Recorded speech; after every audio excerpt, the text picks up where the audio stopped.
For this episode of the Skin of Color Savvy podcast, we filmed on-site at the Skin of Color Society's Meeting the Challenge Summit in early December of last year.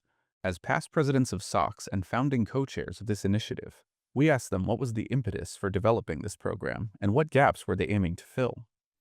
Well, I would like to start. The first meeting, which was in 2022, it was under the leadership of Dr. Valerie Harvey. So she was the brainstorm behind the initial concept of bringing stakeholders together, collaborating stakeholders and individuals to help patient care in clinical trials and actually get diversity in clinical trials. So I'm going to let her handle that question. So the concept actually initiated in 2019 when I brought it to the attention of our then president. I think it was Dr. Desai. And I had been just looking at other medical disciplines, and I know that there were quite a few initiatives looking at the need for more diversity in clinical trials in lupus. And I started thinking that, we were experiencing and facing some of the same challenges, and why not bring this to dermatology, where we know that there are a lot of conditions that are underrepresented in clinical trials, and a lot of diseases that are underrepresented in general, especially for our skin of color patients. And so that's kind of where the idea was born. The first summit was actually delayed because of the COVID pandemic. Right. And that was actually an opportune moment because we saw there during clinical trials for COVID, there was a lot of racial disparities. And so the timing was actually just right on point. And so that was the backdrop of our first summit, where we brought together, as you mentioned, stakeholders from community advocacy groups, patients, the FDA, the NIH, and we were all there in this hotel? In this very hotel, talking about the various aspects and perspectives from different groups on what was needed, what the challenges were, what the barriers were, and some of the solutions to help overcome those issues. We later asked them what they would say are some of the elements preventing dermatology research from becoming more inclusive. I think the biggest issue starts early in the design of clinical trials and making sure that inclusivity is there from the very beginning and not an afterthought. And so that means really engaging patient communities so that we understand what their perspectives are, what their needs are, so that we're including them in the conversation and we're making sure that we meet their needs. And the only thing I would add to that is with the design of these protocols and for these clinical trials, it's important to bring ethnic differences to the table. And I usually use this as an example. We participated in a shampoo for hair for women. And so the instructions were to wash your hair daily. And so if you're going to include women of color into this, most of the women of color wash their hair once a week or every 2 weeks. And so to be able to design the study to include those women, because otherwise they're excluded. They're part of the exclusion criteria. They can't wash their hair with the shampoo every day. Yeah. So I always use that as an example. The design of the study is so important. The protocol, going through it, if there are any ethnic differences that need to be addressed.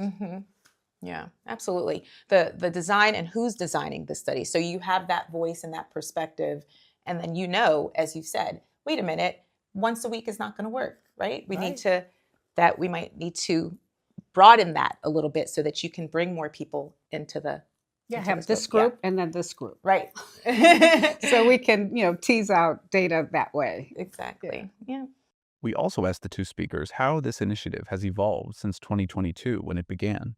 So I would say that it has definitely evolved and grown and morphed based on what we're finding from the meetings. And so we learn a lot at the meetings. We learn about gaps, and then we use that as a jump off for the next meeting. For example, during the first meeting, there was a big conversation about population descriptors and how we define different patient groups. And we use that as the theme for the second meeting, trying to understand factors beyond race and ethnicity that might contribute to disparities. That was the whole focus of the meeting. And so I think we learn as we go, and we use what we learn to inform our next steps. Did you have any other ones you wanted to add? Well, I just think with each meeting, we, like Val said, we learn more. Mm-hmm. And then we take that concept, and that's how we develop into the next meeting. And then also publications. Mm. So far, we've had, 4 publications? Yeah, maybe 5. Okay. That are based out of these meetings. And so it's always something new that you're learning, especially the speakers and the faculty that we bring in. We learn so much for them. And then we always find a way to get another concept for the next meeting.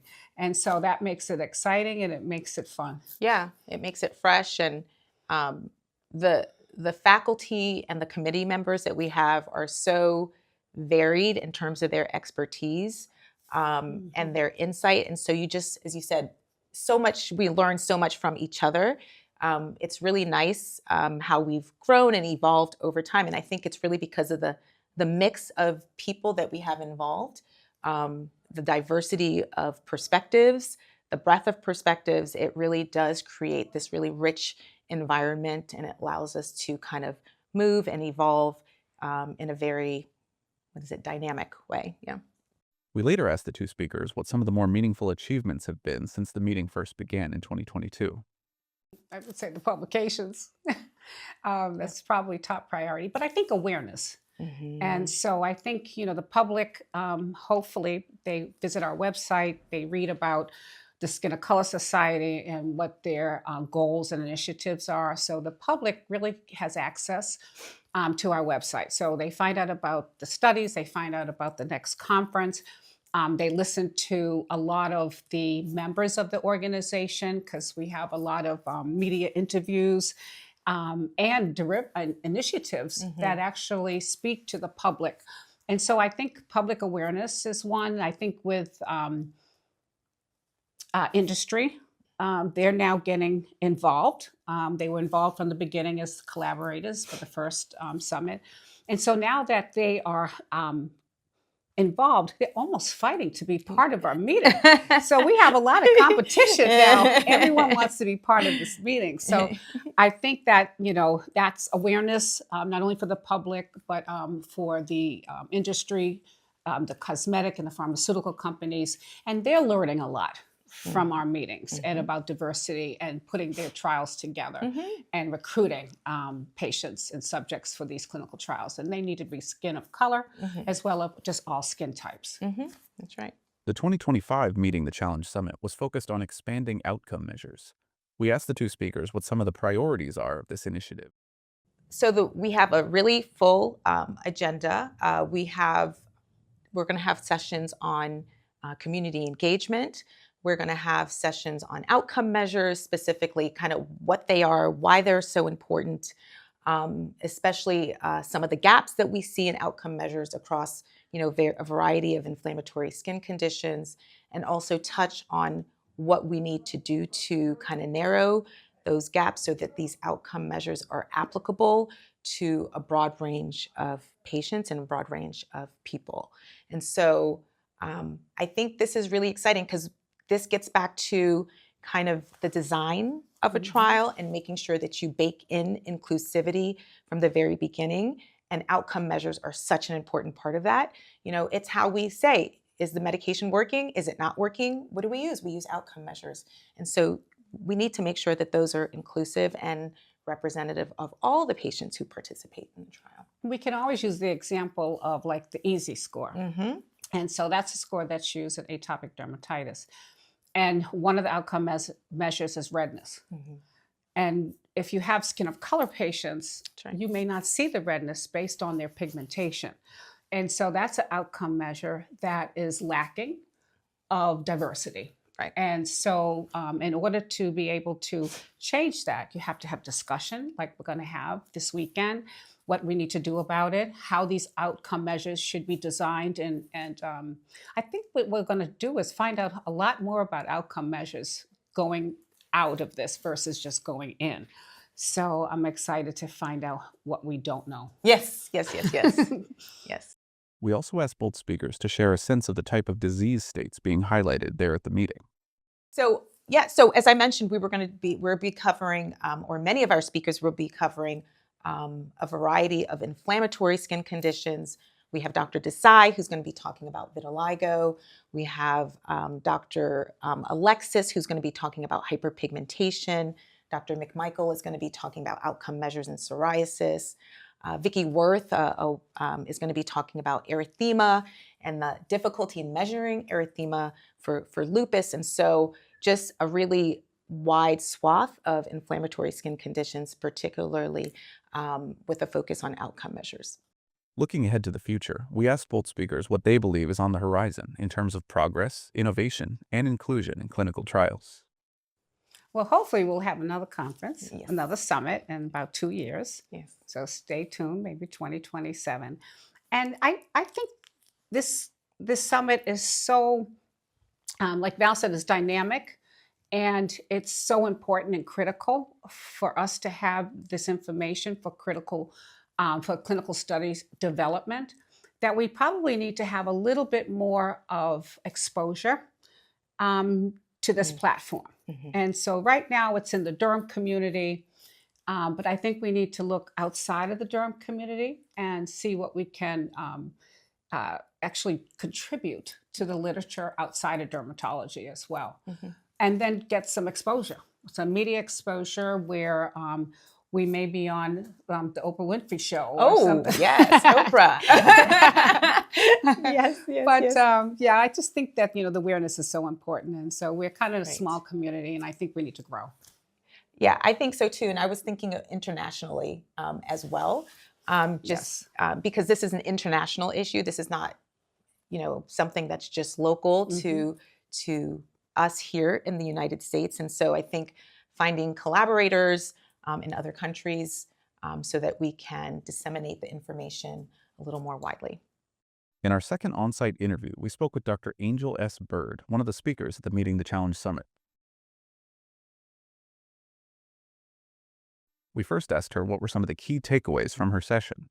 Absolutely. So first off, I think it's important for me to mention, just when you think about the founding principles for Dr. Susan Taylor, and now how we fast forward with the leadership of Drs. Callender and Dr. Harvey, well, now we have this committee where we've really paid attention to this very important issue of clinical trials and making sure that the clinical trials are representative of the patients who are impacted by the diseases.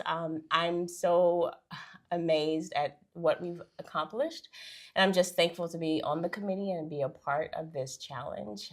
So I wanted to say that first and foremost. And for this particular year, I was able to, be on a fireside chat with our speaker, Dr. Robert Wynn, who was phenomenal. And it goes twofold for us because Dr. Heath and I were in the second cohort of the program where he initiated, where we have been able to learn how to be a clinical trialist and how to do things right, so to speak.